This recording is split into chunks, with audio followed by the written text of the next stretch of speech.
Jesaja 1 vers 18 sê, kom nou, laat ons die saak uitpraat, sê die Here. Maak die saak hoe diep die vlek van julle sonde is, sê, ek kan dit verander.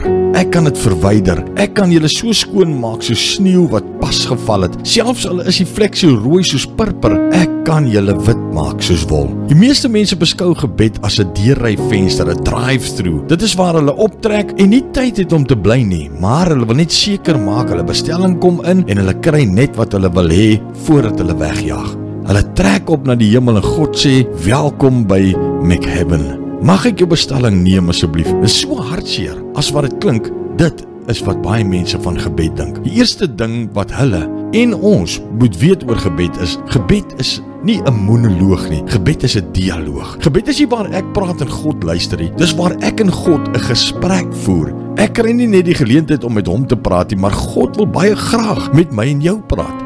Gebed is hoe ons die bonatuurlike teenwoordigheid van die almagtige God uitnooi om ons lewens binne te dring. Gebed is waar ons tyd neem om te leer hoe God effektief met ons kan kommunikeer. Gebed is waar ons opwindende dinge hoor wanneer ons ophou praat en na die koning van alle konings en die Here van die leerskare beginne luister. My vriend, kom ons maak tyd vir 'n gesprek met God. Nie net tyd vir bid nie, ons maak tyd vir 'n gesprek met God.